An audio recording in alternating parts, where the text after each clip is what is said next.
Item ಯಾವುದೇ ಇರಲಿ try ಮಾಡಿ ಆಚಿ ಚಿಕನ್ ಮಸಾಲಾ. ಕಾಡಿನಲ್ಲಿ ನಾಪತ್ತೆಯಾಗಿದ್ದ ಶರಣ್ಯ ಕೊನೆಗೂ ಪತ್ತೆ. ಸ್ನೇಹಿತನ ಮನೆಗೆ ಬಂದಿದ್ದ ಇಬ್ಬರು ನೀರು ಪಾಲು. ಅಕ್ರಮ ಗ್ಯಾಸ್ ರೀಫಿಲ್ಲಿಂಗ್ ಗೋದಾಮಿನ ಮೇಲೆ ದಾಳಿ. ಎಲ್ಲ ಸುದ್ದಿಯನ್ನ ನೋಡೋಣ ಕರ್ನಾಟಕ ನ್ಯೂಸ್ ಟಾಪ್ 9ನಲ್ಲಿ.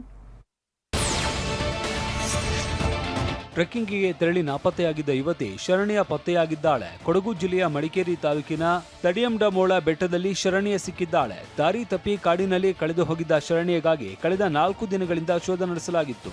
ಪಾಳು ಬಿದ್ದ ಬಂಗಲೆಯಲ್ಲಿ ಉಳಿದಿದ್ದ ಕೇರಳದ ಶರಣ್ಯಳನ್ನ ಅರಣ್ಯ ಇಲಾಖೆ ಪೊಲೀಸ್ ಸಿಬ್ಬಂದಿ ಸ್ಥಳೀಯರು ರಕ್ಷಿಸಿದ್ದಾರೆ. ಏಪ್ರಿಲ್ 2ರಿಂದ ಕಾಡಿನಲ್ಲಿ ನಿತ್ರಾಣಗೊಂಡಿದ್ದ ಶರಣ್ಯಗೆ ವಿರಾಜಪೇಟೆ ಸರ್ಕಾರಿ ಆಸ್ಪತ್ರೆಗೆ ದಾಖಲಿಸಿ ಚಿಕಿತ್ಸೆ ಕೊಡಿಸಲಾಗ್ತಾ ಇದೆ.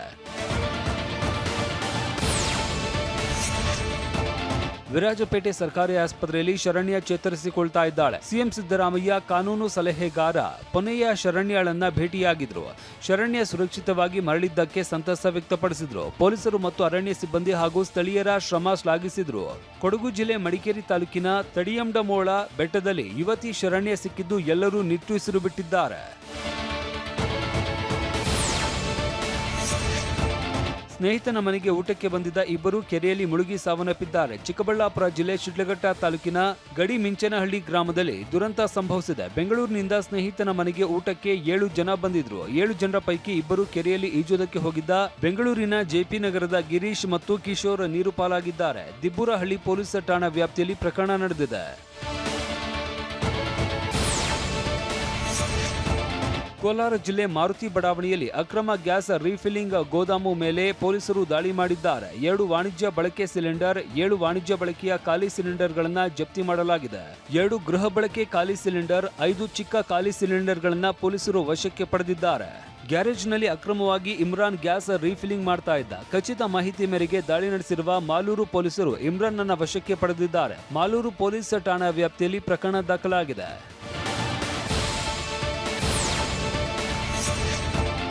ರೆಸಾರ್ಟ್ನಲ್ಲಿ ಡ್ರಗ್ಸ್ ಪಾರ್ಟಿ ಮಾಡಿದ್ದ ರೌಡಿ ಶೀಟರ್ ಜಹೀರ್ ಮತ್ತು ಗ್ಯಾಂಗ್ ವಿರುದ್ಧ ಪೊಲೀಸರು ಕೇಸ್ ದಾಖಲು ಮಾಡಿದ್ದಾರೆ. ಚಾಮರಾಜನಗರ ಜಿಲ್ಲೆಯ ಕೊಳ್ಳೇಗಾಲ ತಾಲೂಕಿನ ಮಧುವನಹಳ್ಳಿ ಗ್ರಾಮದ ರೆಸಾರ್ಟ್ನಲ್ಲಿ ಡ್ರಗ್ಸ್ ಪಾರ್ಟಿ ಮಾಡಿದ್ರು. ಚಾಮರಾಜನಗರ ಜಿಲ್ಲೆ ಕೊಳ್ಳೇಗಾಲ ಗ್ರಾಮಾಂತರ ಠಾಣೆಯಲ್ಲಿ ಜಹೀರ್ ಸೇರಿದಂತೆ 17 ಜನರ ವಿರುದ್ಧ NDPS ಕಾಯ್ದೆ ಅಡಿಯಲ್ಲಿ ಕೇಸ್ ದಾಖಲಾಗಿದೆ.